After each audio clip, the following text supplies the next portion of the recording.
Sejam todos muito bem-vindos. Estamos aqui pelo canal da Escola do Nutri e hoje vamos descomplicar a bioquímica. Dando início à nossa aula. Só um momento que deu uma travada aqui nos slides.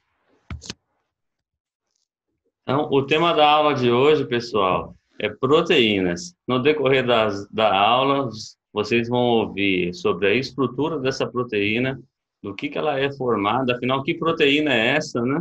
Onde a gente encontra ela? Como que ela vai ser digerida depois que a gente consome ela, passando pelo nosso canal alimentar, e como que é feita a absorção dessa proteína e o transporte dela, para onde que ela vai depois que ela é absorvida no intestino. E em seguida, dando continuidade, nós vamos ver como que a bioquímica pode funcionar, aplicada na nutrição clínica e na nutrição esportiva.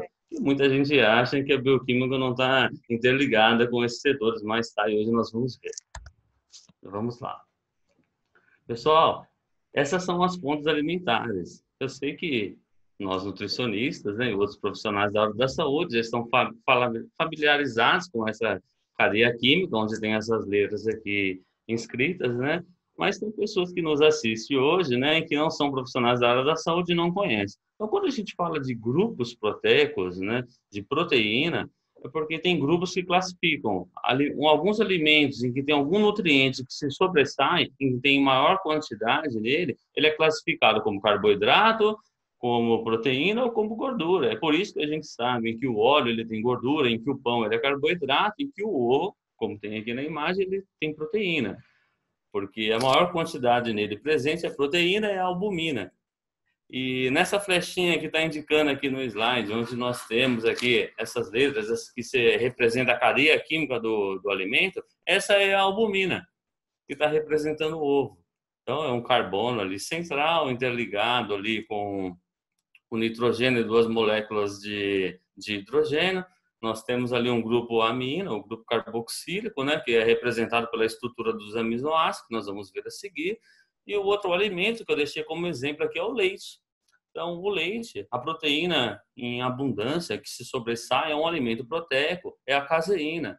Essa proteína presente no leite, que a caseína, ela é composta por essa cadeia química que nós estamos vendo aqui ao lado. Essa cadeia química é o que representa a caseína e a cadeia química em cima, esse desenho bioquímico, como os senhores estão vendo ali na imagem, é o que representa a albumina do ovo. Então, agora todos nós já sabemos, já temos o conhecimento do que são as proteínas que para os nutricionistas, na hora da prescrição, a gente se baseia nessas letrinhas que todos estão vendo aí. Então, pessoal, dando continuidade, essa aqui é a estrutura das proteínas, a estrutura do aminoácido. Então, o aminoácido, ele é representado pela cadeia bioquímica dele, por um carbono central. O grupo amina dele é aquele formado por um nitrogênio e 3 moléculas de hidrogênio.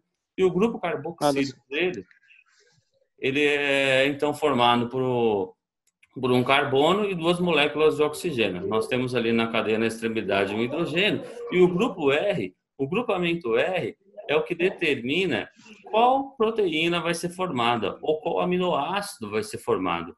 Então, a continuidade dessa cadeia química, que pode ter ali presentes carbonos, hidrogênios e nitrogênios, como nós temos aqui, vimos no slide anterior, então, a continuidade dessa cadeia no grupamento R é o que define qual nome vai ser essa proteína. Então, pode ser o triptofano, um outro aminoácido, pode ser a leucina, pode ser a valina, que vai estar conectada à continuidade nessa cadeia ali naquele grupamento R. Eu separei um exemplo simples aqui para os senhores e para as senhoras poderem entender de uma forma mais concreta, né? Imagine que essa proteína seja essa corrente.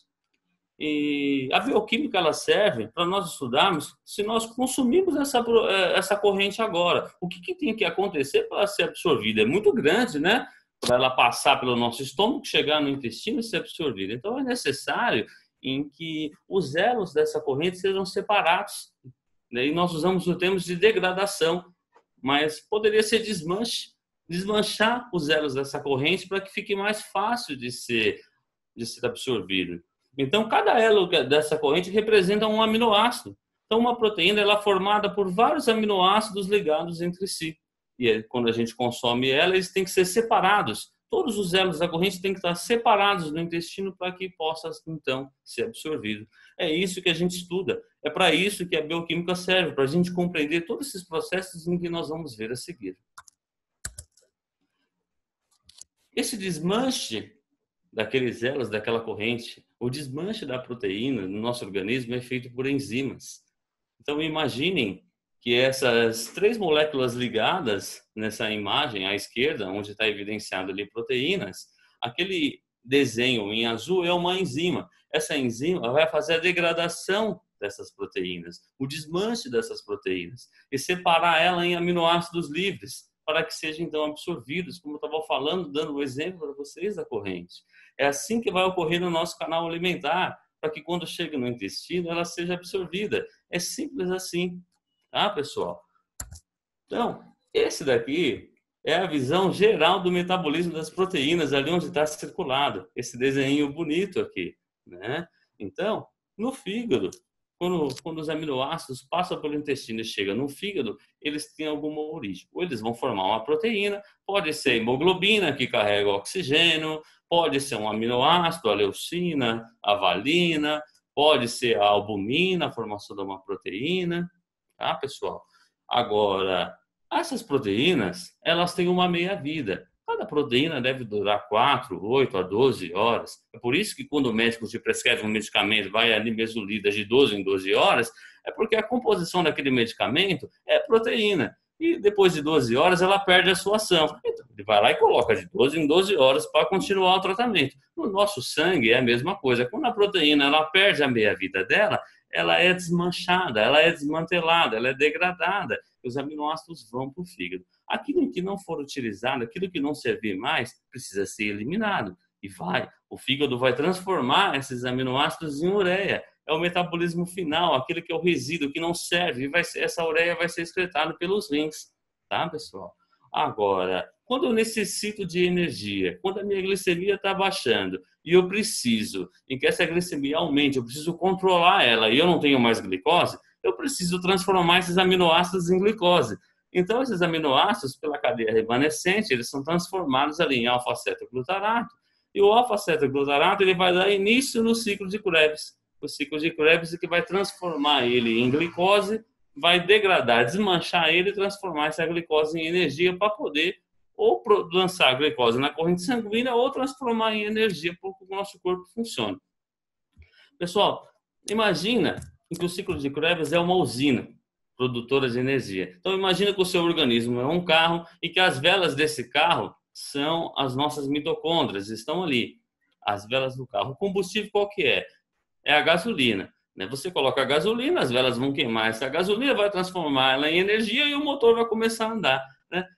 É a mesma coisa. Só que o que muda no nosso organismo, o combustível, é o carboidrato e a gordura. Se faltar carboidrato, o seu organismo vai ter que converter esses aminoácidos proteína em glicose, que é o final do carboidrato, para produzir a energia. Então, esse desenho, que para os nutricionistas é claro, eu estou explicando mais detalhadamente com outros exemplos, para que todos que estão nos assistindo possam entender o que funciona esse mapinha aqui do nosso organismo. Tá, pessoal? Então, a mitocôndria, que está dentro no núcleo das células, ela é responsável por fazer todo esse mecanismo para produzir energia. Dando continuidade, nós temos aqui, na natureza existem mais de 300 aminoácidos diferentes, mas apenas 20 aminoácidos desses servem para os seres humanos. No canal alimentar, a presença das proteínas das dietas são desnaturadas pelo ácido clorídrico, e, posteriormente, elas são hidrolisadas por enzimas. As enzimas, como nós vimos, são hidrolisadas, é a forma de dizer. Elas são desmanchadas, elas são desmanteladas, essas proteínas no canal alimentar, para formar aminoácidos livres. Essas proteínas, essas enzimas recebem nomes. Pode ser peptidases, pode ser proteases. Essas enzimas elas são encontradas no estômago, pelo suco gástrico, no pâncreas, o pâncreas secreta pelo sangue pancreático ou pelo suco entérico no próprio intestino. Então, no intestino é o final da digestão dos alimentos, para que eles possam ser absorvidos. Então, a cadeia proteica, como nós vimos naquele elo daquela corrente, quando a enzima ela chega e faz a quebra, o desmanche daquela corrente, num local específico, ela recebe um nome. Pode ser uma endopeptidase, pode ser uma exopeptidase, pode ser uma carboxipeptidase, como nós vamos ver na sequência, como que é que essas enzimas funcionam dentro do nosso organismo, como que elas trabalham. Então, nós temos aqui o início da digestão das proteínas da dieta. As proteínas, pessoal, para nós nutricionistas, ela é representada como nitrogênio. Então, a pessoa, quando ela quer ficar forte, é o nitrogênio que a gente retém no músculo. Quando essa proteína não tem mais valor, que ela vai ser excretada, ela é excretada na forma de nitrogênio, a ureia, né, como nós vimos recentemente. Então, as proteínas, para elas serem absorvidas, elas precisam ser desmanchadas, elas precisam ser hidrolisadas totalmente para que consigam passar pelas microvilosidades intestinais e chegar no fígado e ser metabolizadas. As enzimas proteolíticas, né, que nós chamamos, né, essas enzimas que fazem esse processo de digestão, elas estão presentes, como eu falei, no estômago, no pâncreas e no intestino delgado. Então, no estômago, pessoal, a presença de proteínas, ela ativa a secreção do hormônio gastrina. A gastrina vai ativar as células paretrais que vai estimular a produção de ácido clorídrico e fatores intrínsecos. A gastrina também ativa as células mucosas, que vai produzir muco, uma camada gelatinosa que recobre todo o estômago, evitando que a agitação mecânica, a motricidade, cause alguma lesão nesse órgão. A gastrina também ativa as células centrais que produzem e secretam pepsinogênio. O pepsinogênio é uma forma inativa da pepsina, é uma enzima que faz o processo de digestão no estômago. E quem ativa o pepsinogênio em pepsina é o ácido clorídrico. Quando entra em contato com o pepsinogênio, transforma ele em pepsina e a pepsina vai pegar essa proteína presente da dieta que nós comemos no estômago e vai fazer o desmanche dela. É aquela corrente que está no estômago que chegou e ela vai ser quebrada em elos menores. Pode ser que não tenha totalmente elos livres, mas vai ter pedaços menores daquela corrente que vai ser transformada no estômago para que seja, então, continue o tráfego dela para o intestino. Então, aqui, ainda no estômago, o ácido clorídrico, ele tem uma ação germicida. Por quê, pessoal? Porque ele esteriliza todos os alimentos, parcialmente, todos os alimentos que chegam, para matar algumas bactérias, alguns vírus que estão presentes naquele alimento. Ele também está envolvido na absorção do ferro. Ele faz a redução do ferro na cadeia bioquímica lá de ferro 3 e ferro 2 para que seja absorvido. Ele está totalmente envolvido no processo de digestão das proteínas, porque ele causa desnaturação proteica. Desnaturação proteica é a proteína ela chega toda enrolada. Imagina aquela corrente toda embolada. Quando ela chega no estômago, o ácido clorídrico desenvelopa ela, ele desenrola ela para facilitar a ação daquela enzima, da pepsina, que vai quebrar aquela corrente. É para isso que ele serve. Então, para melhorar mais a nossa compreensão, eu coloquei aqui essa imagem. Essa forma ali, proteína na forma original, é a forma da proteína que chega no nosso estômago.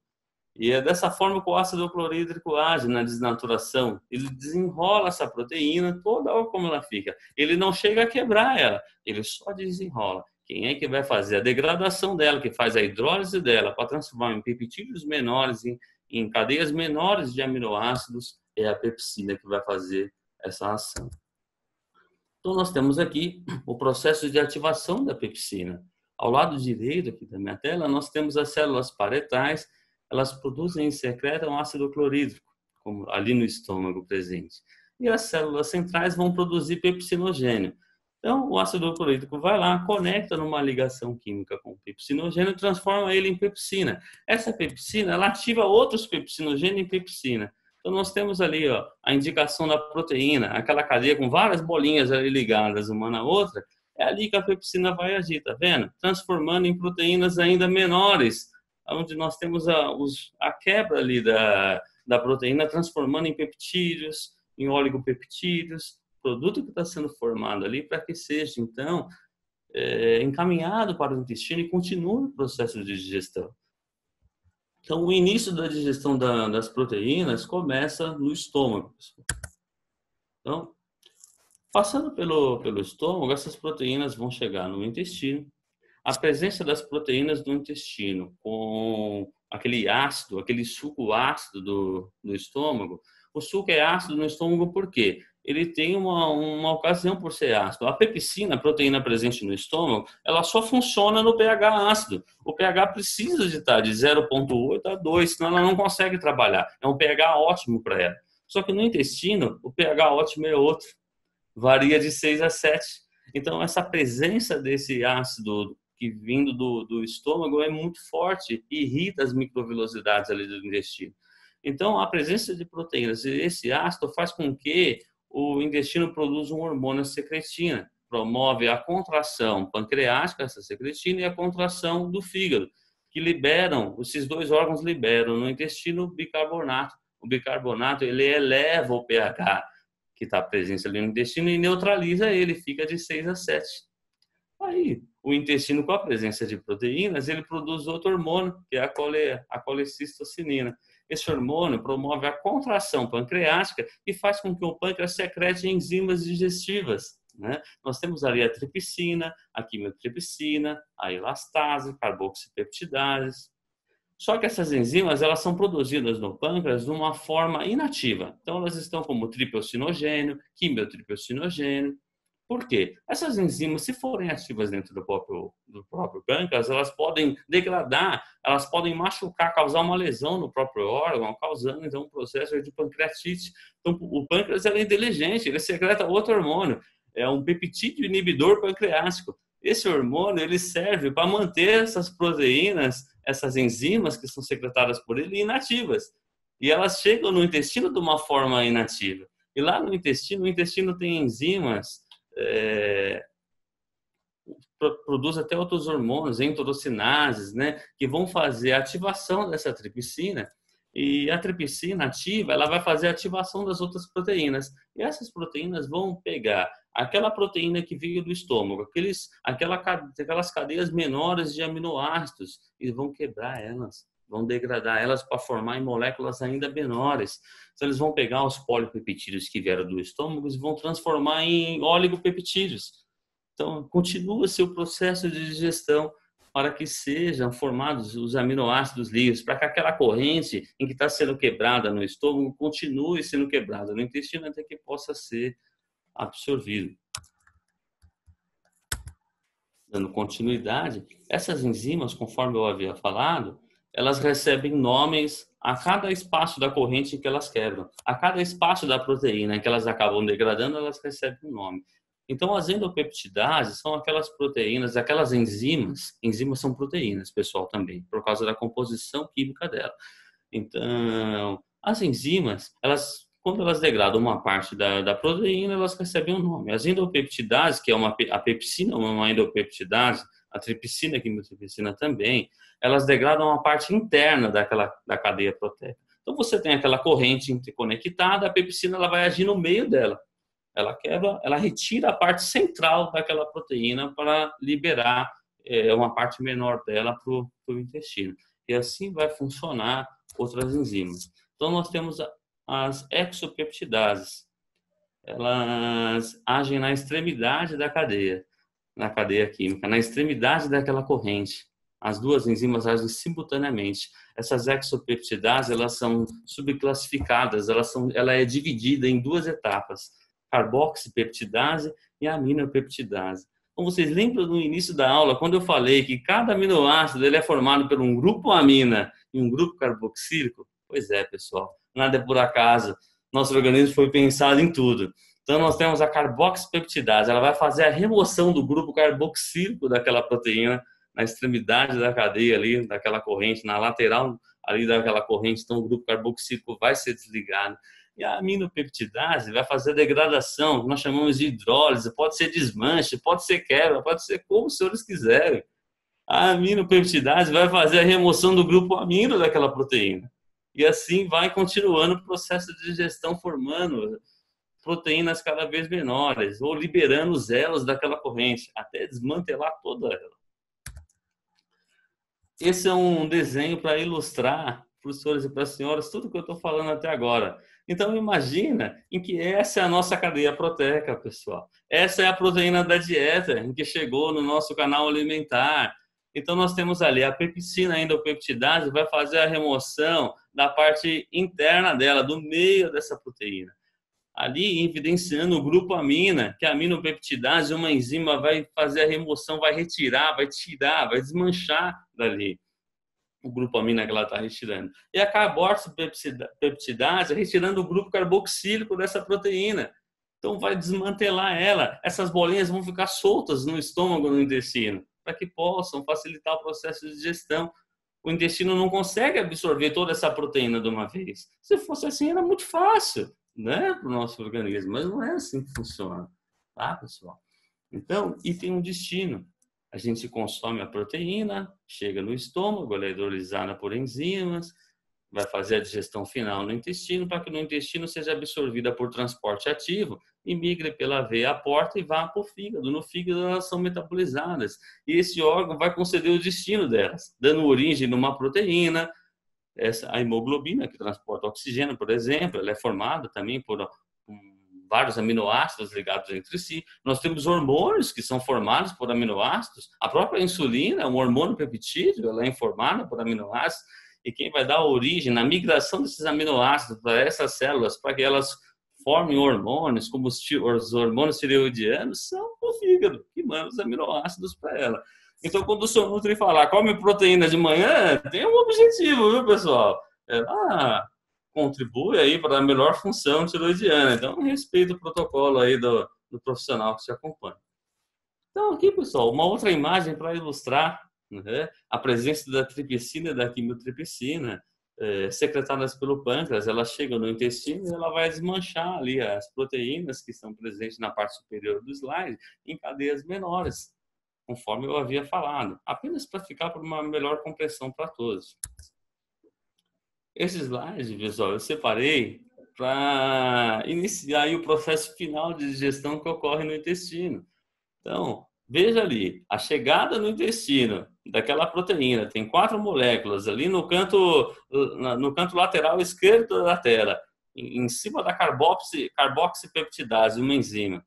Ela vai fazer a remoção do grupo carboxílico e vai liberar os aminoácidos ali no intestino, migrando ali, descendo pelo intestino. E aí, em seguida, chega a aminopeptidase e faz a degradação. Ela remove o grupo amina dessa proteína, liberando os aminoácidos livres e as demais proteínas conectadas no intestino. Em seguida, as bordas de escova, a borda do intestino, ali onde fica a microvilosidade do intestino, ela produz outra enzima, a dipeptidase. Ela vai pegar as moléculas, as duplas moléculas, dipeptidase é porque pega moléculas de dipeptídeos, pessoal, moléculas unidas por 2 aminoácidos apenas. E ela vai fazer a digestão final dessa proteína, transformando em aminoácidos livres para que possam ser absorvidos. Então, é isso que ocorre dentro do estômago, dentro do nosso intestino. É preciso para que seja absorvido. Então, se a gente come aquela albumina que nós vemos lá no início da aula, que está presente no ovo, ela vai ser totalmente desmanchada até transformar em aminoácidos livres para que seja absorvido. Os aminoácidos vão para o fígado. Se o fígado vai formar albumina, se ele vai formar outro tipo de proteína, vai depender da necessidade aumentada de cada organismo. Então, a absorção, é preciso que seja feita a absorção total ou parcial dos aminoácidos para ser absorvidos. Os senhores e as senhoras Nutris, vocês vão encontrar nos livros de bioquímica em que é necessário fazer a degradação total dos aminoácidos para que eles sejam absorvidos, mas na prática não funciona assim. 2 moléculas de aminoácidos ligadas entre si, ou 3 moléculas de aminoácidos ligados entre si, dipeptídeos ou tripeptídeos, também são absorvidos pelo intestino. O que vai prover desses aminoácidos, dessa junção desses aminoácidos ser absorvidos, é a quantidade deles presente no intestino. Por isso que quando você suplementa, você faz a suplementação de um suplemento como a creatina, que é unida por 3 aminoácidos. Então, você tem uma carga maior quando você suplementa. Não é apenas... essa creatina está presente na carne, no leite, no frango. Mas quando você faz a suplementação, é uma carga maior dela que vai chegar no seu intestino. E 3 moléculas que são formadas não são feitas a digestão no estômago. Elas passam direto para o intestino. Chega ali na primeira parte do intestino delgado, elas também não são digeridas. Elas só seriam digeridas no final do intestino delgado, ali, no final do duodeno, ali. Só que como a carga é muito grande, ela acaba irritando um pouco a microvelocidade intestinal e passa por transporte ativo, e você tem transportadores no sangue que vão transportar elas para as células-alvo, para onde ela tem que agir. Se for a creatina, vai reagir ali na bioenergética, lá na via do ATP-CP, que pode ser abordado, ou já deve ter sido abordado por outros professores em outra aula. Mas só para que vocês entendam o porquê em que alguns suplementos funcionam, né? Porque senão vai ficar muito na nuvem. Ah, vou tomar creatina, ela vai ser totalmente degradada e não vai ter função. Não, pessoal, tem. Então, esse desenho é para ilustrar, para ficar de uma forma mais clara, mais sucinta, tudo o que eu falei para os senhores e para as senhoras hoje. Então, a boca ali, a gente come um alimento, né? Então, não pense, a gente pensa, vocês não precisam pensar. Ah, eu vou comer a proteína. Não, vai comer ovo, vai comer pão, vai comer carne, né? Vai comer o alimento, né? E o ovo, se comer ovo, dá presente a albumina. Então, ela vai chegar no estômago, vai ter ação da pepsina, vai transformar em polipeptídeos ou alguns aminoácidos livres. Vai ser formado o quimo no estômago, o produto, né, que é formado no estômago. Esse quimo passa pelo esfíncter ali pilórico, vai para o intestino, tem todas aquelas secreções hormonais que promovem a estimulação pancreática. O pâncreas tem um papel crucial na digestão, porque ele secreta enzimas que vai continuar quebrando essa proteína, essa albumina, então ela vai continuar sendo separada ali no pâncreas e caminhando no intestino, onde é formado, ali o pâncreas forma oligopeptídeos e outros aminoácidos. Nós temos as dipeptidases, tripeptidases, outras enzimas que recebem esse nome apenas, em que vão fazer a digestão, a continuação dessa albumina, até que transforme ela em vários aminoácidos. Imaginem que a albumina é aquela corrente que os senhores viram no início da aula, aquela corrente que vai ser totalmente desmanchada, os elos vão estar totalmente separados no intestino para que possam ser absorvidos. É isso que a bioquímica estuda, pessoal. É para isso que a gente estuda bioquímica. A bioquímica nada mais é do que estudar todo esse processo que nós estamos vendo aqui hoje de uma forma mais simples. Então, um outro desenho para ilustrar a proteína que a gente consome ali, protein, escrito ali, né? No canal alimentar ela vai ser transformada, convertida em peptídeos e é necessário que ela seja convertida em aminoácidos para que sejam absorvidos no intestino. É isso que ocorre em todo o canal alimentar. O canal alimentar nada mais é que constitui o esôfago, o estômago, o intestino e tem os órgãos acessórios, como o fígado, o pâncreas, as vesículas, em que fazem secreções que vão ajudar nesse processo de digestão. Então é simples assim, desse jeito, não tem complicação nenhuma, pessoal. Outro desenho aí para ilustrar. Então, aquele caninho ali no início da imagem é o nosso esôfago. A proteína que nós estamos consumindo está chegando no estômago. Então, nós temos ali descrito ácido clorídrico. Lembra, pessoal? Vai desenrolar a proteína. A gastrina produzida, ela é percussora, ela estimula a produção de ácido clorídrico. O ácido clorídrico ativa o pepsinogênio e pepsina. Vai fazer a degradação, desmanchar essas proteínas. E os produtos formados, polipeptídeos, vão para o intestino. Então, vão ser formados ali dipeptídeos, aminoácidos, até que sejam absorvidos. Olha ali o desenho do pâncreas verde, tripsina, quimiotripsina. O que é isso, Nutri? É as enzimas que vão fazer a digestão no intestino. O único objetivo delas é esse. Elas não servem para outra função. E quando a gente fala de especificidade enzimática, pessoal, como nós vimos de especificidade enzimática hoje, nós vimos que temos a aminopeptidase, a carboxipeptidase, a endopeptidase, que é a pepsina. Por que elas degradam aminoácidos específicos, o grupamento específico de uma proteína?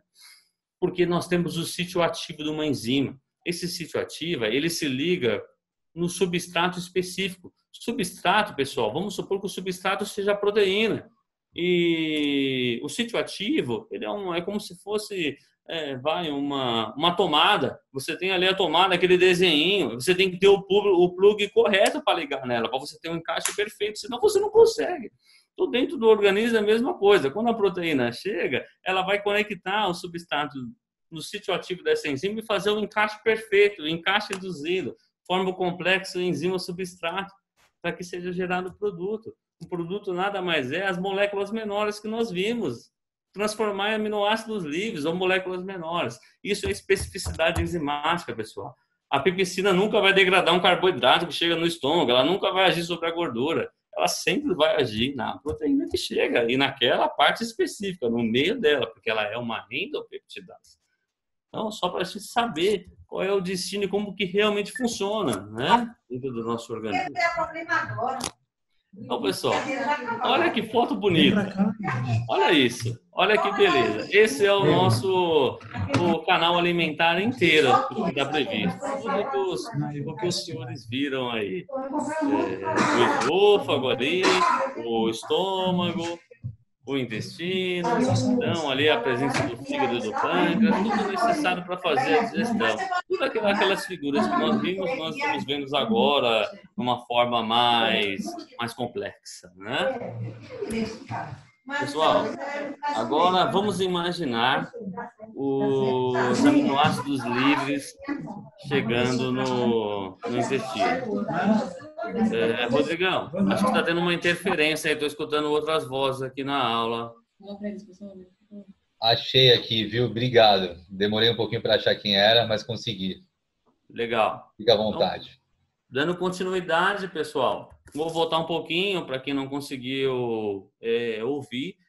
Essa é a foto em que desmembra todo o nosso canal alimentar que nós vimos nas aulas anteriores. Nas aulas não, nos slides anteriores, desculpe, pessoal. Então, nós temos aí o estômago, o intestino grosso, intestino delgado, intestino grosso, responsável, como nós vimos na aula de fisiologia do sistema digestório, absorve água, as vitaminas e minerais, faz formação de fezes. Essa é a função do intestino grosso, não tem nenhuma função diferente dessa. O intestino delgado é digestão e absorção, só isso, duas partes do intestino, né?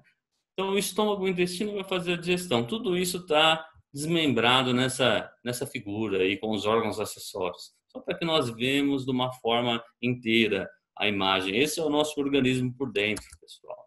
Então, agora eu quero que os senhores prestem atenção. Lembrem, tente frisar apenas os aminoácidos presentes no intestino delgado, ali no duodeno e no íleo. Só os aminoácidos, o produto livre para absorção. Aquela corrente foi degradada, os elos dela estão todos no intestino. Não tem mais digestão para fazer.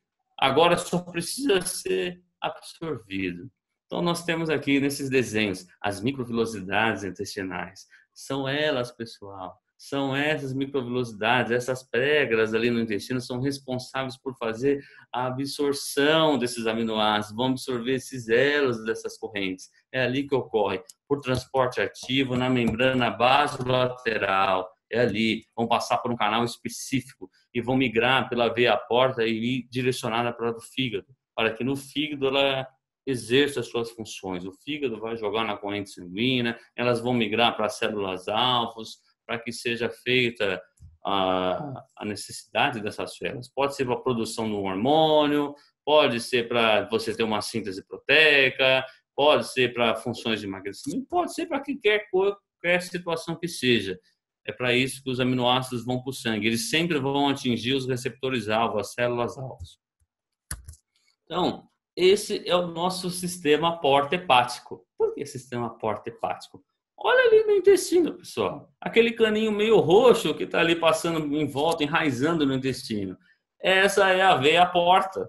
É por ali que os elos daquela corrente vão migrar por dentro daquela veia, por aquele transporte, vão ser transportados, vão atravessar a membrana celular, que seria a absorção, né? Então atravessa, percorre ali essa veia porta, esse caninho roxo e vai para o fígado.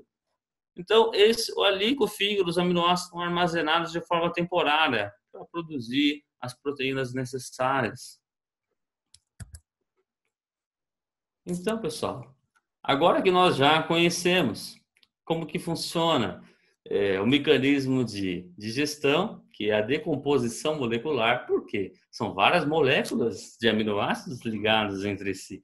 Então, nós usamos esse nome, decomposição molecular, que é a digestão que ocorre no estômago e no intestino para transformar essas moléculas livres ou aqueles elos daquelas correntes totalmente disponíveis para serem absorvidos. Então, antes da gente dar início em como que isso vai funcionar na prática esportiva ou na prática clínica dos profissionais de nutrição, vamos frisar trechos de 4 hormônios simples, como que a utilidade deles, vamos relembrar o que foi dito já na aula. A gastrina, pessoal, Aquele hormônio que é produzido no estômago, ele é produzido com a presença de proteínas. Então, o que determina a maior produção desse hormônio é a carga proteica. Quanto mais proteína você consumir, de uma forma mais intensa, esse hormônio vai ser produzido. E ele é responsável por todas as outras secreções que ocorrem no estômago. Vocês lembram? Lembra? O ácido clorídrico, o pepsinogênico, a mucosa que recobre todo o estômago, é a gastrina que estimula a produção dessas outras substâncias. É ela que aumenta a motricidade do estômago. Motricidade é aquela agitação do estômago. Por que agita, Nutri? É para empurrar aquele conteúdo em direção ao reto, ou vai ser absorvido ou vai ser eliminado pelas fezes, mas é por isso em que tem o processo de contração em que vai empurrando os alimentos. E esse hormônio é o responsável por abrir o esfíncter. Imagina que é uma fechadura que trava o estômago ao alimento, do estômago para o intestino. E esse hormônio ele abre essa fechadura. O esfíncter pilórico nada mais é que isso. Quem estimula a abertura dele é a gastrina e o conteúdo do estômago passa para o intestino. É dessa forma, pessoal. Simples assim. E ali continua o processo. A secretina, ela tem dois estímulos, né? O primeiro estímulo é no fígado e no pâncreas. Lembrando, só vai secretar bicarbonato para elevar o pH. O intestino tem que ter o pH dele, é 6 a 7. Foi criado assim, foi estabelecido assim, né? Quando foi unido ali várias células que formaram um organismo, né? E aí identificaram que o pH do intestino é de 6 a 7. O pH do estômago de 0,8 a 2 é muito ácido. O intestino não consegue funcionar, a digestão dele não acontece num pH desse. Por isso que o bicarbonato é secretado ali pelos órgãos acessórios, como o fígado e o pâncreas. E a secretina, ela diminui a contração do estômago, aquela motricidade, porque ela vai diminuindo o esvaziamento gástrico, porque o intestino é irritado e ele vai se dilatando com a presença da proteína em que chega ali. A secretina, ela também, pessoal, promove o fechamento ali daquela fechadura, que é o pilórico, né? Em que faz o tamponeamento do conteúdo que está vindo do estômago para o intestino. A secretina é secretada pelo intestino, o hormônio, intestino delgado. E a colecistocilina também. Ela está presente, ela é produzida numa quantidade maior com a presença de gorduras no intestino. Só que a de proteínas, ela também é produzida. Ela é produzida pelas células S do intestino delgado, na primeira parte do intestino delgado, do duodeno. Essa produção aumentada, pessoal, ela vai estimular o pâncreas a fazer a produção de enzimas digestivas para começar ali aquela digestão que ocorre no intestino. Ela produz a secreção de bile pelo fígado, né? Ela estimula, a secreção biliar, ou se a vesícula tiver com bile armazenada, ela vai estimular a contração da vesícula para que esse conteúdo ocorra. Essa bile está mais relacionada à digestão de gorduras, que nós vamos abordar em outra aula, como eu vou descomplicar. Bioquímica falando somente das gorduras. Hoje nós estamos falando das proteínas. A colecistocilina, esse hormônio, lembre, pessoal, lembre disso. Ela age nos centros hipotalâmicos. Ela agindo nos centros hipotalâmicos de saciedade, ela libera essa sensação de saciedade. Então, se é isso que a pessoa busca quando ela vai se alimentar, ter saciedade após a refeição, esse processo é o que ocorre para que isso aconteça. É dessa forma. Outro hormônio, pessoal, bem familiarizado pelos nutricionistas, em que muitos de vocês que não são profissionais não conhecem, mas conhecem os efeitos, conhecem muito bem, é o hormônio GLP-1, peptídeo semelhante ao glucagon, é o nome que ele recebe. Ele é o hormônio produzido pelas células L do intestino delgado. A produção dele é aumentada com a presença de proteínas. Quanto mais aminoácidos você tiver numa quantidade maior no intestino, maior é a produção desse hormônio. Ele desacelera o esvaziamento gástrico, então aquele conteúdo que está vindo do estômago para o intestino vem numa velocidade menor, porque o intestino vai enchendo, né? Ele suprime a produção de glucagon. O glucagon é outro hormônio que é produzido pelo pâncreas. Ele tem a única função ativar o fígado a produzir glicose para restabelecer a glicemia. Então, se você está tendo uma hipoglicemia, O glucagon vai lá no fígado e fala, fígado, preciso de açúcar, né? O fígado vai lá e joga açúcar no sangue para manter a glicemia. E o GLP-1, ele desliga o pâncreas nas células alfa do pâncreas, faz com que o pâncreas não produza glucagon. Essa é a função do GLP-1. Ele estimula a produção de insulina. Então, ele avisa para o pâncreas, pâncreas, ou está chegando glicose, ou ele estimula as células beta a produzir insulina para normalizar a glicose que está no sangue. Então, nós temos... Você lembra da especificidade enzimática? Ela também ocorre com hormônios. Nós temos células em que tem receptores na extremidade dela. Receptor nada mais é que uma tomada. É aqueles ganchinhos lá que uma tomada vai conectar. Isso é um receptor, não é simples. E como a gente conhece, receptor, gradiente, qualquer coisa, né? A insulina vai agir nos receptores específicos. Quando a gente fala de aumento da sensibilidade da insulínica, é quando esses receptores aceitam, tem uma aceitação maior pela insulina. Se ele aceitar, pessoal, a insulina, a glicose vai vai penetrar dentro da célula. Você vai ter uma penetração maior da glicose, você vai ter uma melhor aceitação da glicose. É importante que a gente entenda isso agora, porque senão, quando a gente for falar da bioquímica aplicada à prática, quem não é nutricionista talvez tenha dificuldade de entender. Eu sei que os profissionais de nutrição já estão bem familiarizados com isso. E o GLP-1, ele atinge a amígdala e o hipotálamo, os receptores nesses órgãos, e promove aí que saem proteínas sinalizadoras em que disparam a saciedade. Então, quando a gente quer ter saciedade com uma alimentação, se for o objetivo da sua dieta, depois da sua alimentação, da sua refeição, depois do seu almoço, você ter saciedade, é preciso que tenha proteína presente, então, para que ocorra esse processo. Se for muito baixo em proteína e não tiver, e for pobre em gordura, ainda piorou, porque você vai continuar com fome, vai querer comer ainda mais. Então, tem que ser adequado todos esses nutrientes. Então, para ilustrar melhor o que eu falei, eu tenho algumas imagens. Ali a fotozinha do intestino. O GLP-1 ele sai no sangue, pessoal. Percorre o sangue, vai lá atingir o cérebro, como está ali. O hipotálamo lá no cérebro. O hipotálamo fica no cérebro. Para quem não lembra, né? Pessoas que não é da área da saúde, o hipotálamo está lá no cérebro. E ele vai estimular a saciedade. Ele que vai falar, está saciado, vamos parar de comer, né? Chega, tá tudo bem agora, já estamos, o organismo em si está satisfeito. Então nós temos a foto ali do pâncreas, a setinha vermelha, glucagon para de produzir, insulina favorecendo. O fígado, se o glucagon é suprimido, o fígado para de produzir glicose. Então nós temos uma ação aí até semelhante do medicamento lá, a metformina. A metformina inibe a produção de glicose pelo fígado. Então, se o objetivo é controlar a glicemia, o paciente está com a glicemia descontrolada, o médico vai lá e dá metformina para esse paciente, se o nutricionista souber fracionar essa dieta e colocar as proteínas no momento certo, ele vai aumentar a eficácia desse medicamento, vai aumentar os resultados dele, o fígado vai produzir ainda menos glicose, e aquela glicose que está aumentada, circulante no sangue, vai ter uma absorção maior pelas células. Nutri, mas está tendo resistência insulínica. Tem como consertar. A metformina aumenta também a tolerância da glicose dentro da célula. Se o indivíduo fizer exercício, o exercício também é hipoglicemiante. O exercício também sinaliza para a mitocôndria, preciso de energia. E como vai fazer? Vai morrer? Não. A célula vai aceitar a glicose, vai começar o processo. É a cura do diabetes? Não é, mas pode ser o tratamento. Né? É o tratamento que nós temos. É por isso que toda vez em que o paciente vai no médico, o médico fala, tem que fazer exercício. O cara sai de lá nervoso. Vai no nutricionista, tem que fazer exercício. O cara nem quer olhar mais para a sua cara, fica nervoso. Mas, pessoal, infelizmente, não tem outro jeito.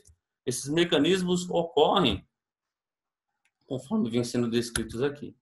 Então, chegamos à parte em que eu mais gosto da aula. Né?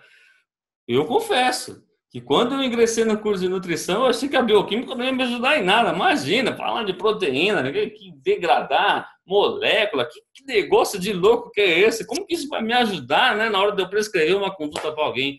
Pessoal, eu não consigo prescrever uma conduta para nenhum paciente meu sem que eu pense em tudo que eu falei para os senhores e para as senhoras, porque senão nada faz sentido, né? Nada tem sentido em comer determinados alimentos.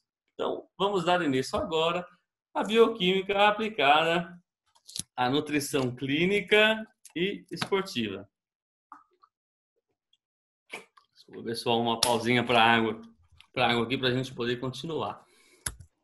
Eu separei então algumas patologias para indicar como que a bioquímica age através da alimentação e como que o desconforto poderia ser reduzido. Então, nós temos aqui uma úlcera gástrica. Pessoal, uma úlcera no estômago, uma lesão na parede do estômago, que provoca até sangramento. Qual que é o sintoma disso? Dor, queimação, às vezes até um pouco de refluxo. Você vai no médico, o médico vai lá te dar, às vezes, quando o tratamento não é cirúrgico, vai lá e te dá um omeprazol, né, que é o bloqueador da bomba de prótons. O bloqueador de bomba de prótons, ele tem a única função, diminuir a produção de ácido clorídrico. É para isso que ele serve. Mas é o tratamento que nós temos, pelo menos pelas diretrizes, é o que elas determinam. E aí, Nutri, qual que é o seu papel nisso? Com a proteína, vamos pensar só na proteína. Ué, se a proteína estimula a produção de gastrina e cada mais proteína estiver presente, a gastrina vai ser produzida numa intensidade ainda maior. E o início da digestão proteica é feita no estômago, vocês concordam, pessoal? Que a proteína, numa quantidade muito grande presente no estômago, ela vai fazer com que o estômago trabalhe muito, ou ela vai ficar presente no estômago por muito mais tempo? E se esse estômago está machucado, ele precisa que a digestão seja rápida. Digestão rápida, digestão facilitada, é o alimento que está presente no estômago passe rapidamente para o intestino. Então, eu não posso, nesse caso específico, ter uma carga proteica muito grande no meu estômago. Eu tenho que ajudar a terapia farmacológica. Eu tenho que fazer que a gastrina seja requisitada de uma forma muito mais fácil, de uma forma, numa quantidade menor. Para quê? Qual que é o objetivo? Diminuir os sintomas, pessoal. Diminuir os sintomas de desconforto gástrico, aquele de dor, aquele queimação que a gente tem. A dieta vai ajudar nisso. Quanto mais rápido o alimento passar para o intestino, e se vai servir de energia, se vai servir para síntese proteica, não importa. Tem que ser facilitada a digestão. Ah, mas o intestino precisa de fibra. Não é hora, Nutri, de pensar em fibra. Tem que tratar o estômago. Deixa o intestino. Vamos tratar o estômago, depois cuida do intestino. Conforme eu separei aqui no próximo slide. Então, se nós vimos, pessoal, em que a digestão final das proteínas, a digestão final daquela corrente, que tem que separar aqueles elos, é feita no intestino, e eu estou com uma inflamação, doença de Crohn ali, uma doença autoimune, o seu sistema de defesa agride o próprio órgão por meio de processos de antígenos, erro no metabolismo, o seu organismo vai lá e começa a agredir o seu próprio, não reconhece as células vizinhas e agride o próprio intestino. Eu preciso que a digestão desse intestino seja facilitada. Então, como que eu vou fazer que aquele ovo que eu estou consumindo seja facilitada a digestão dele? O calor faz a desmanche das proteínas, o ácido presente dos alimentos na hora da preparação, se você joga limão, vinagre, qualquer tipo de ácido, ele faz a desnaturação proteica. Ácido que tem no estômago também tem no vinagre, tem no limão, tem em outros alimentos. A gente pode melhorar a digestibilidade do alimento. Então, cada vez, quando eu pego uma carne, quando eu cozinho ela, quando eu coloco ela em alta pressão, eu estou desmantelando um pouco daquela cadeia química. Isso pode ajudar. Não vai ter mais digestão? Vai, continua em peptídeos menores, vai ter digestão. Talvez o paciente até sinta algum desconforto, ou talvez o medicamento ajude e ele não sinta, e o processo seja mais fácil de digestão. Nutri, e se for muito grave no intestino? E se não puder ter digestão no intestino? Nós temos hoje suplementos com aminoácidos livres, né? Nós temos o whey protein aí isolado, whey protein aí total hidrolisado. Então nós temos aí os aminoácidos totalmente aí disponíveis, aí o whey protein isolado. O whey protein isolado não tem nem lactose para formar ali gases no intestino, dificultar a digestão.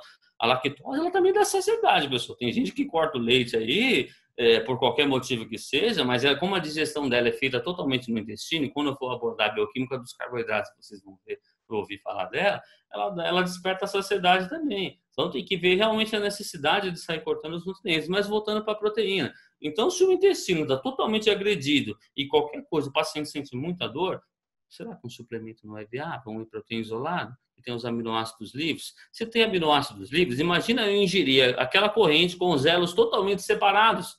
Eu não vou precisar requisitar hormônios, eu não vou precisar requisitar as enzimas do pâncreas que vão fazer ali digestão no intestino. O pâncreas não vai precisar nem trabalhar. E vários hormônios que são secretados, que ativam o pâncreas para secretar aquelas enzimas, não vão precisar ser secretados, porque eu tenho os aminoácidos livres ali. Então, pode encarecer um pouco a dieta? Pode, mas tem solução. Falar que não tem, tem solução.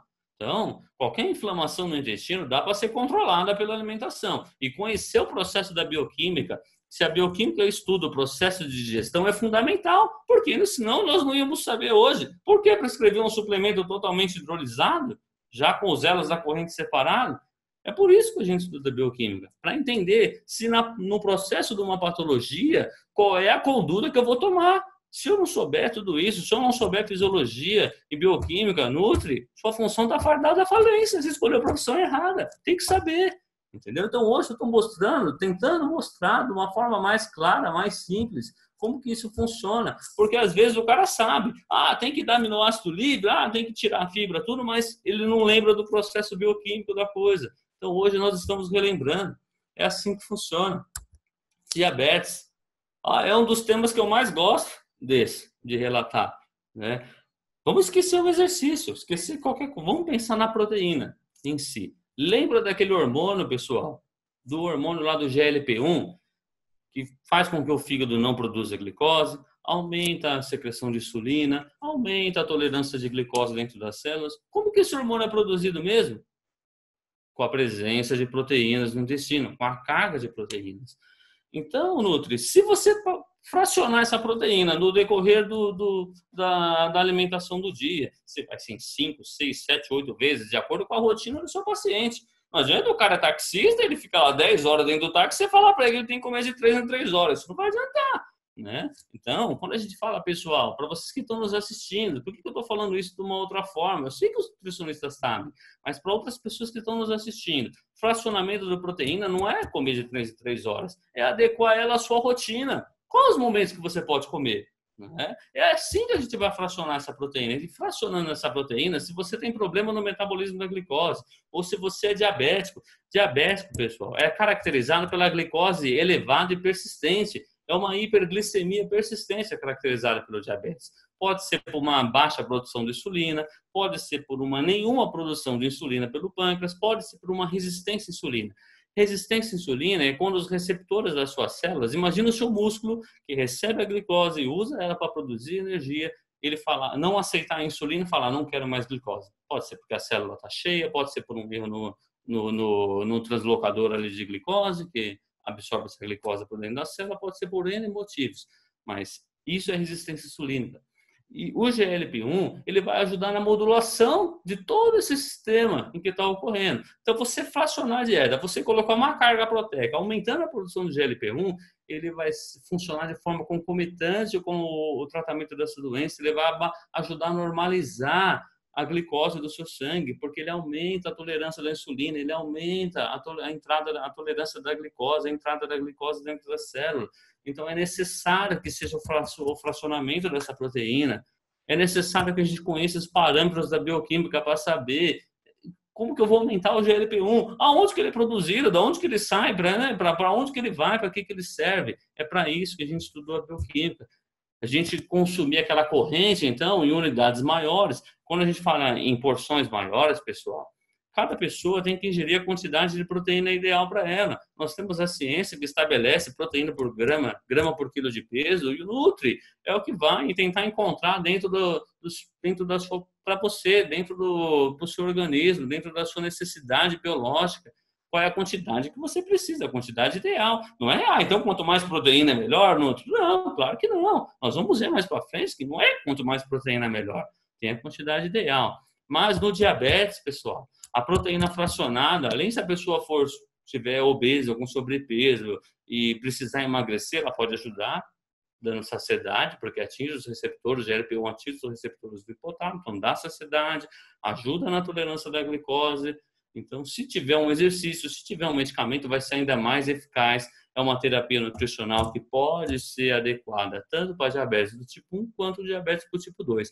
Eu não vou entrar no mérito da prescrição de carboidratos, porque nós estamos falando de proteínas. Mas eu prometo que nas aulas subsequentes, quando eu vou descomplicar a bioquímica dos carboidratos, a gente volta a falar disso para ficar de uma forma mais compreensível, para ficar de uma forma mais clara para todos. Pessoal, e aí? E para a nutrição esportiva? Suplemento de proteína. Faz mal para os rins, ou faz mal para os fígados, ou não faz? Quanto mais proteína, melhor. Lembra daquela, pessoal, daquela nossa figura no início da tela? Eu vou até mostrar para vocês, avançar o slide um pouquinho. Dessa visão aqui, desse metabolismo, esse círculo que está na tela das proteínas, ele ocorre dentro do fígado.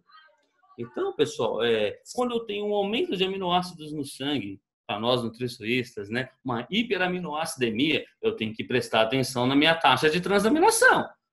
Por quê? Se esses aminoácidos não foram totalmente requisitados, ou todos eles perderam ao mesmo tempo a meia-vida, eu vou aumentar a minha excreção de ureia, eu vou aumentar a minha excreção de nitrogênio, se não for requisitado. Então, por isso, em que a conduta tem que ser correta para o paciente na nutrição, até na nutrição esportiva. Você tem que prescrever a grama por quilo de peso de proteína de acordo com o que aquele paciente necessita, porque você pode aumentar a ureia dele. Ah, Nutri, mas tem fisiculturista que ingere 4, 5 gramas por quilo de peso de proteína. Mas nós estamos falando de períodos curtos, né? Ninguém ingere 4, 5 gramas por quilo de peso pro resto da vida, todo dia, 20, 30 anos, todo dia fazendo isso, porque a ureia aumentada persistente, ela é usada na clínica médica para avaliar a função renal. Então, quando você vai no médico, ele vai lá, vamos ver o rim dele está funcionando, prescreve lá creatinina, ureia e outros exames. A ureia é a excreção de nitrogênio, é aquilo, o metabolismo da proteína, aqueles aminoácidos, aquele elo daquela corrente que está no sangue, que não vai ser usado mais, ele tem que ser excretado. Ele não pode ficar no sangue vagando lá sem função nenhuma. Tudo que não é usado no nosso organismo é eliminado, é excretado. E quem faz a excreção desses elos, dessas correntes, é o seu rim na forma de ureia. A ureia é usada para avaliar a função renal. Então, se eu tiver uma sobrecarga de proteína, eu vou aumentar a minha excreção de ureia.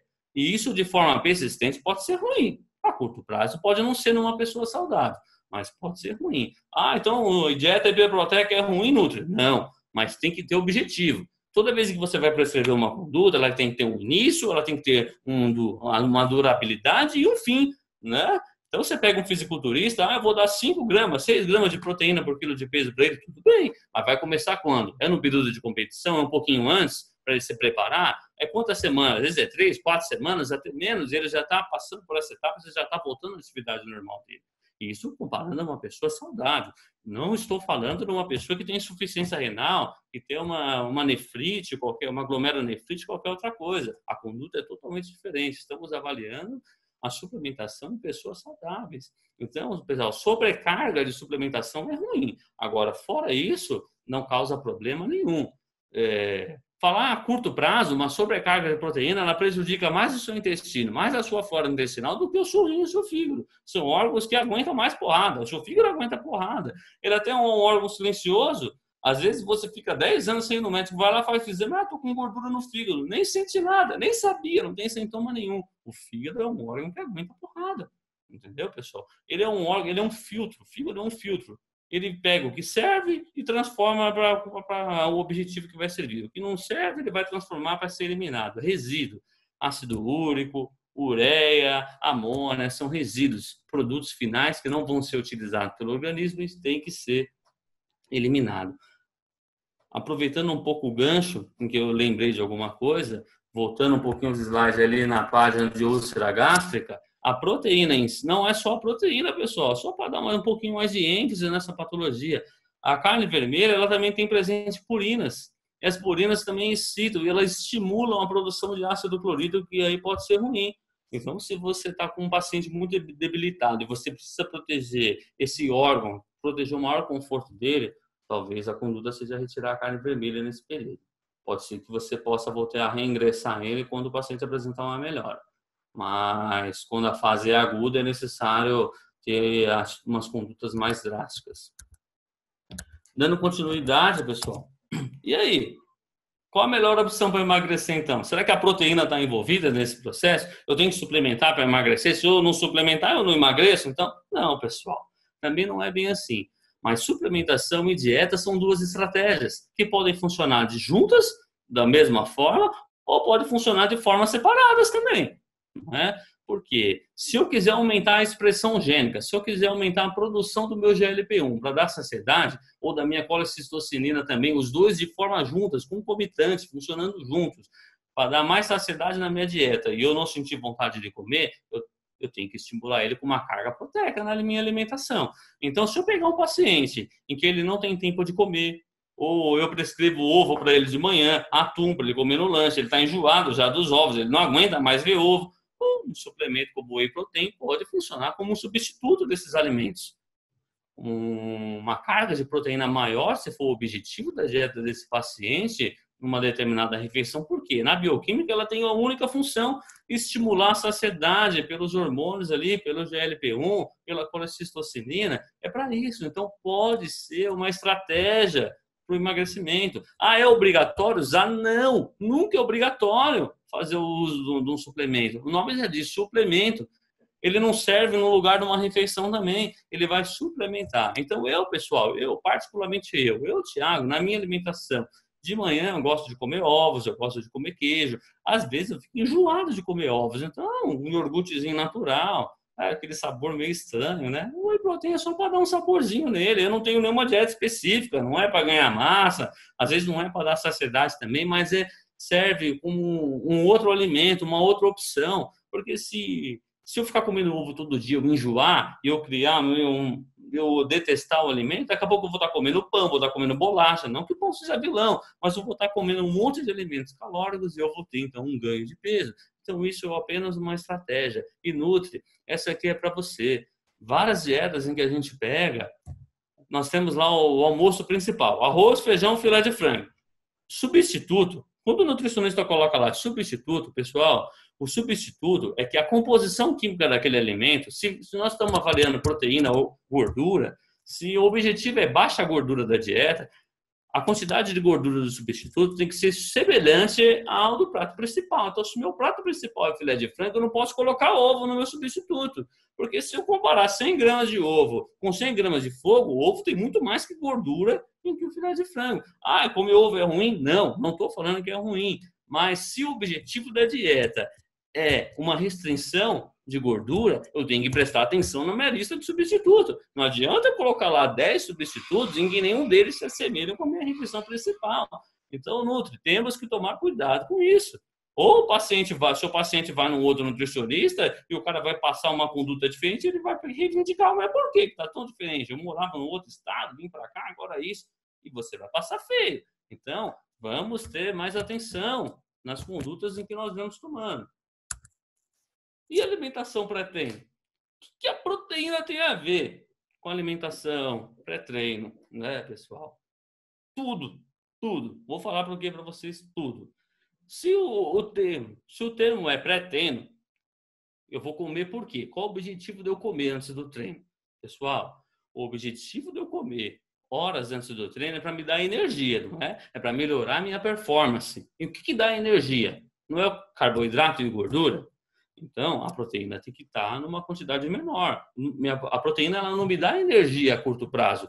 Para eu usar proteína, o organismo só usa a proteína como fonte de energia se faltar glicose. Se a glicemia estiver baixando, quando você vai fazer um exercício, o seu organismo entende que aquilo é um perigo, que você está tomando um susto. Então, tem vários hormônios ali, adrenalina, cortisol, esses hormônios em que usam a glicemia para transformar ela em energia. Eles baixam a sua glicemia. O abaixamento da glicemia é como se fosse um susto para o seu organismo. Aquilo é um sinal de perigo, é um sinal de alerta. Ele precisa restabelecer a glicemia. Então, se não tiver glicose no fígado e não tiver glicose no músculo, aí sim ele vai usar a proteína para transformá-la em glicose e formar energia. Por que eu estou falando isso? Porque a bioquímica está envolvida no pré-treino. Por quê? Eu tenho que ter uma digestão facilitada do estômago para o intestino. Eu tenho que fazer com aquele carboidrato, com aquele açúcar que eu estou comendo naquele alimento, chegue de uma forma mais rápida no intestino, para que seja absorvido pelas minhas células musculares e melhore o rendimento daquele atleta no exercício. Se eu colocar proteína, muita proteína junto na alimentação nesse pré-treino, o que vai acontecer? Todas aquelas secreções gástricas, todas aquelas secreções intestinais para fazer a digestão da proteína, e ela retarda a absorção da glicose. É por isso que no diabetes, o GLP-1, a proteína da dieta ajuda. Ela faz com que a glicose passe do estômago do intestino por uma velocidade bem lenta e que ela atinja o sangue, ela vai para o fígado, ela atinja o sangue numa velocidade menor ainda. Só que isso no treino eu não quero. Eu quero que a glicose chegue rápido lá no sangue. E não é só chegar no sangue. Eu tenho que dar tempo para que ela seja absorvida nas células. Então não adianta 30 minutos antes eu fazer uma alta carga de glicose. eu vou ter um aumento da minha glicemia apenas, mas eu não vou ter um aproveitamento dela no músculo. Então, por que eu estou falando isso? Não posso ter alta carga de proteína na minha dieta, no meu pré-treino, porque senão eu vou lentificar a absorção dessa glicose, e o objetivo pelo qual é melhorar a performance do atleta no treino, isso vai ser prejudicado, pessoal. Então, eu tenho que dar preferência para aquele substrato, para aquele combustível, se é o carboidrato que eu quero ingerir, para que eu tenho que pensar nele, para que ele seja absorvido.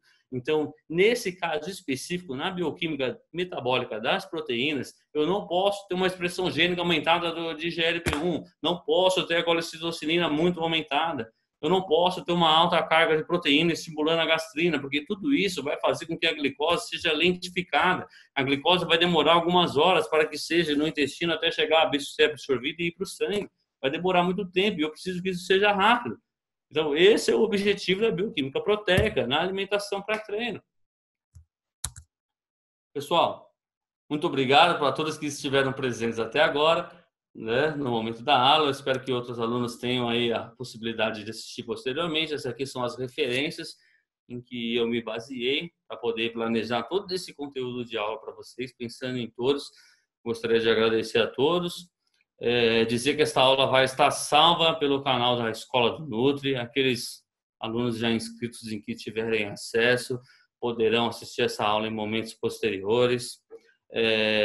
Também tem aqui abaixo, o pessoal vai disponibilizar para vocês o link para quem não conhece a Escola do Nutri possa conhecer. Você tem 7 dias gratuitos, você faz a sua inscrição, lá tem outros professores fantásticos, eles estão ministrando diversos temas muito bacanas, temas muito legais, todos relacionados à saúde humana, para que possam melhorar a compreensão de você que é profissional de nutrição, que melhora a sua qualificação profissional, que tudo isso, de uma forma concomitante, você possa absorver mais conhecimento, ainda mais, e possa estar aqui no meu lugar um dia, transmitindo conhecimento para outras pessoas também. É esse o nosso objetivo, pessoal. O objetivo da Escola do Nutri. E aqui, pessoal, está o meu contato. Aquelas pessoas que não são da área da saúde querem ouvir um pouco mais sobre bioquímica, ou querem aí o meu atendimento, uma conduta mais personalizada, me procurem. Professores, se estiverem assistindo, outras pessoas aí que precisarem de alguém, um palestrante, ou alguém que possa dar aula, estou totalmente à disposição, só consultar a disponibilidade, meu Instagram, nutricionista@Thiago Nunes. E eu queria agradecer aí ao Evandro e ao Rodrigo pela oportunidade de poder estar aqui presente e transmitido esses conhecimentos para vocês. Espero que todos saiam entendendo um pouco de bioquímica hoje. Não só você, Nutri, mas outras pessoas que estão nos assistindo, que possam entender, se eu comer o ovo, para onde que ele vai, né? Vai para onde? O que vai acontecer? Hoje todo mundo sabe. E o chat está aberto aí para as perguntas, pessoal, para que nós possamos tirar dúvidas de vocês, se é que ficou alguma dúvida aí persistente. Se tem alguma dúvida de alguma patologia, algum caso específico relacionado a proteínas, manda para a gente e a gente vai poder dar continuidade um pouquinho. Tiagão, muito bacana. Parabéns pela apresentação mais uma vez. Todos ficaram muito satisfeitos com o conteúdo. O pessoal deixou aqui no comentário. Nenhuma dúvida foi colocada, mas isso quer dizer que sua apresentação foi impecável. Então, obrigado por toda a estruturação, por toda a descomplicação, simplificação na informação e, ao mesmo tempo, ela sendo tão aprofundada, tão completa, dando tanta clareza clínica, né, de como conduzir os conhecimentos que você foi encaixando. Então, foi uma aula que, como eu descrevi, vale a pena ver de novo. E todos aqui agradecemos. A Escola do Nutri, ela tem esse propósito, como o professor Thiago comentou, de termos sempre conhecimentos diversificados e com sempre qualidades baseadas em boas evidências científicas, e todos estão convidados a estarem acompanhando essa aula novamente. Até sexta-feira ela estará disponível na plataforma, entre outras, sobre outros tantos temas que lá já estão para vocês poderem consumir. Tenho certeza que os conhecimentos também da outra aula que o Thiago ministrou e das outras que ele irá ministrar, pois o Descomplicando a Bioquímica é só a primeira fase, né, de 3, pelo menos, que já tínhamos pré-estipulados. E quero agradecer a presença de todos e convidá-los para que na próxima aula, quando divulgarmos, fiquem atentos, estejam novamente conosco.